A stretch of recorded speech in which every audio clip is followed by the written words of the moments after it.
Say action. Okay, action. Now, I have multiple Olympian and world record holder Shaun Wallace here with me. This is a serious interview. We got Shaun Wallace, and I got Bill Howard, Uncle Hal. domestic pro, ex-domestic pro. Okay, Bill, you have a question to ask Shaun? I do. So, Mr. Wallace, you live in San Diego now, and you've lived there for quite some time. And considering your pedigree as an athlete, what we really wanted to know is your opinion of the triathlete. Considering there's so many of them in your geographic locale, and that's in fact many of them choose to live there and train.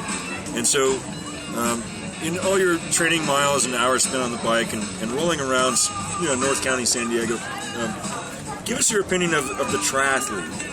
Well, but first, as the person and the athlete. Well, firstly, I mean, it's nice to be here. Thanks very much for inviting me. Sure. It sounds like you're kind of asking me, just a general summary of triathletes. And as you mentioned, I've been living in San Diego for about 12 years. I did actually move there just to be around the triathlete community. I mean, they are, let's face it, the ultimate athlete. You could do 6 days, you could do the Tour de France, you could do the Olympics, but you're still not an Ironman. Right. So you could. So an Ironman is truly if someone were to win the Tour de France multiple times, I would imagine that they would still be aspiring to be an Ironman triathlete. Right. I think there's nothing that comes close to it, to be perfectly honest. Right. And that's the athletic side, but tell me a little bit about the types of human, the personalities of these athletes, and just a little bit about their habits, and how they interact with society as people as well. Well, I think it goes hand in hand with their sporting excellence. I mean, these are the people that you aspire to be like. I mean, you look at how they handle themselves, how they have this wonderful balance between their sport and their life and their family life, and they have really got the balance down. And I mean, that was really, when I moved to San Diego, it was one to be around and hoping some of their athletic ability would rub off on me.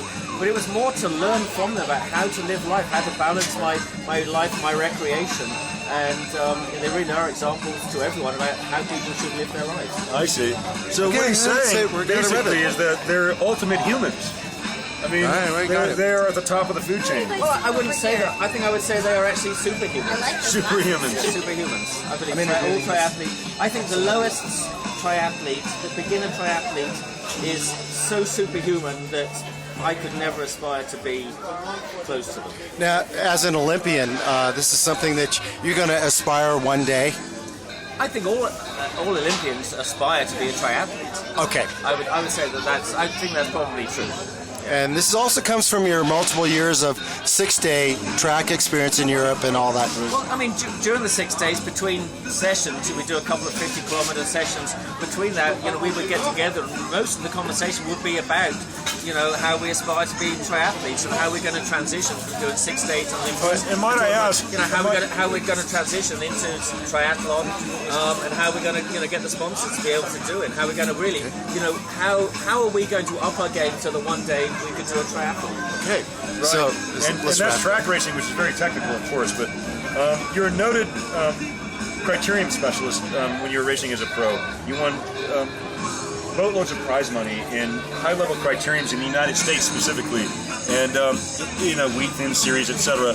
And so the criteriums require a lot of technical skill as a cyclist, not just fitness but also skill. Can you to that end, how are triathletes skilled riding a bicycle? How are they exceptional in this? Well, as you say, I did about 8 years of criteriums, and I mean the reason I did that was to try and prepare myself for the transition area. I mean, you come out of the transition area, and you sometimes get 2 or 3 corners within the first 12 miles, and I think criteriums are a wonderful way to prepare yourself for the transition. I mean, that was the main reason why I did all those, why I got on the Wheelie Schwinn team and why I did the triathlon, why I did the criteriums, was really aspiring to... So what you're saying is that... T1 and T2. You gotta wrap it. So what you're saying is the criteriums, the meat grinder of racing criteriums is prepared you for just the transition section of being a triathlete.